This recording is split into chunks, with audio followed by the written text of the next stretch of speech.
नमस्कार दोस्तों, जय श्री कृष्ण, राधे राधे।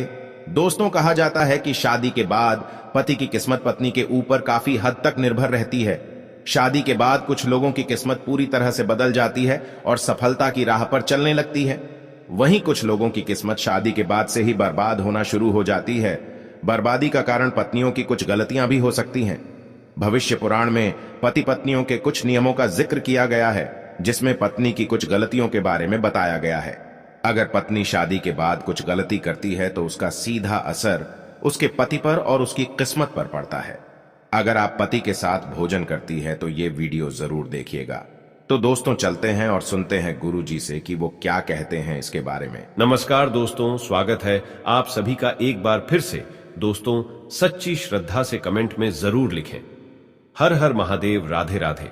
दोस्तों, आपने ये कहावत सुनी होगी कि हर सफल इंसान के पीछे एक औरत का हाथ होता है। ये कहावत यूं ही नहीं कही गई है।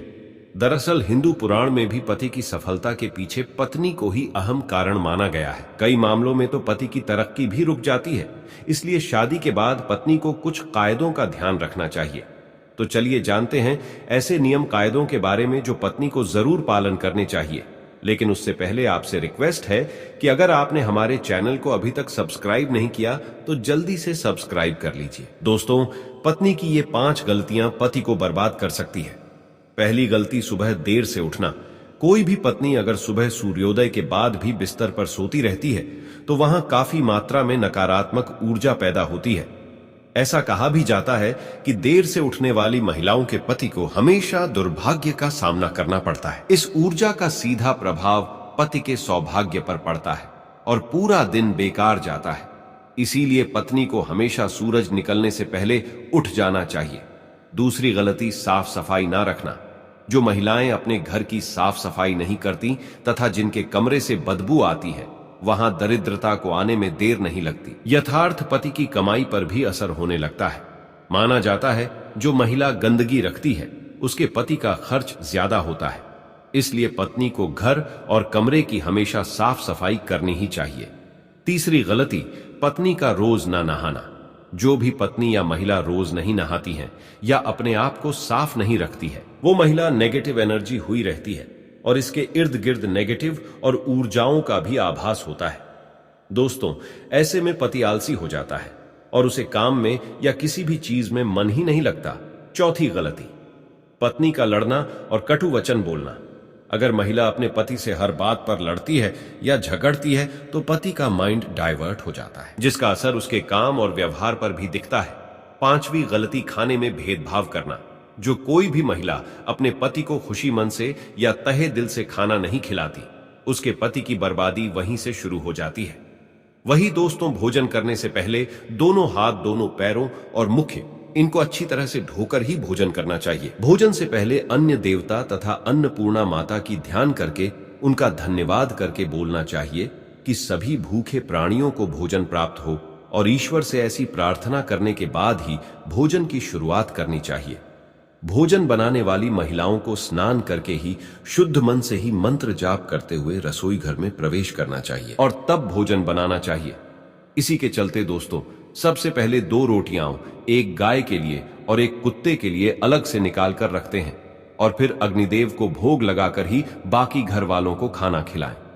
दोस्तों, आपको बता दें कि भोजन के नियम में सबसे खास है भोजन करने की दिशा। भोजन पूर्वोत्तर की ओर मुख करके ही करना चाहिए। दक्षिण दिशा की ओर करके किया गया भोजन भूत प्रेतों को प्राप्त होता है। ऐसा करने से घर में प्रेत आत्माएं आकर्षित होती हैं। और वही पश्चिम दिशा की ओर किया गया भोजन रोगों की वृद्धि करता है। दोस्तों, बिस्तर पर बैठकर अपने हाथों पर रखकर या टूटे फूटे बर्तनों में भोजन कभी नहीं करना चाहिए। ऐसा करने वाला व्यक्ति नरक की ओर बढ़ता है। दोस्तों, आपको बता दें कि ऐसे मनुष्य के हाथों द्वारा भोजन कभी नहीं करना चाहिए। कंजूस के द्वारा वैश्य के हाथ का शराब बेचने वाले का दिया हुआ भोजन और व्यास का धंधा करने वाले व्यक्ति का भोजन कतई नहीं करना चाहिए। इससे व्यक्ति को नरक की यातना भुगतनी पड़ती है। भीष्म पितामह कहते हैं कि भोजन के दौरान थाली में अगर बाल या कंकर आ जाए तो उसे वहीं पर छोड़ देना चाहिए। बाहर निकालने के बाद भी खाया जाने वाला भोजन दरिद्रता का सामना करने पर मजबूर कर देता है। थाली को अगर कोई व्यक्ति लांघ जाए या ठोकर लग जाए तो ऐसा भोजन दूषित हो जाता है, इसे ग्रहण नहीं करना चाहिए। दोस्तों, भीष्म पितामह ने अर्जुन को बताया कि एक थाली में जब भाई भाई भोजन करें तो वो अमृत के समान हो जाता है। ऐसे भोजन में धन धान्य, स्वास्थ्य और लक्ष्मी की नदी होती है। ऐसे भाई को नर्क नहीं जाना पड़ता, स्वर्ग की प्राप्ति होती है। और वही भीष्म पितामह के अनुसार पति पत्नी को एक थाली में भोजन करने को निषेध माना गया है। भीष्म पितामह के अनुसार एक ही थाली में पति पत्नी भोजन अगर करते हैं तो ऐसी थाली को मादक पदार्थों से भरी हुई थाली माना गया है। पत्नी को पति के भोजन करने के उपरांत ही भोजन करना चाहिए, जिससे घर में सुख समृद्धि बढ़ती है और 7 जन्मों तक का साथ मिल जाता है। वही पतियों के लिए भी जरूरी है कि वो घर की लक्ष्मी यानी अपनी घर की औरतों का सम्मान करें, उन्हें हमेशा खुश रखें। जो व्यक्ति घर की औरतों का सम्मान नहीं करता, उनके साथ मारपीट करता है, तो ऐसी गलतियों के कारण दुर्भाग्य हमेशा आपके पत्नी या फिर पति के पीछे ही रहेगा, जिसके कारण दोस्तों भाग्य कभी भी आपके हित में नहीं रहेगा। दोस्तों, दुर्भाग्य से बचने का उपाय भी है, लेकिन इसका मतलब यह नहीं है कि कर्म ना करें और उपाय के सहारे ही अपने आप को तरक्की के राह पर ले जाते रहें। दोस्तों, आपको यह बात बता दूं कि अच्छे कर्म का फल हमेशा अच्छा ही होता है, इसीलिए कोई भी अच्छे कर्म करने से आप चुके ना। रोज सुबह उठकर सच्चे मन से बिना किसी फल का आशा करते हुए अगर गायत्री मंत्र का ध्यान करें तो इससे आपको सद्बुद्धि की प्राप्ति होगी। अपने माँ बाप तथा अपने परिवारों का आदर और सम्मान करें, उन्हें इज्जत दे और हमेशा खुश रखें।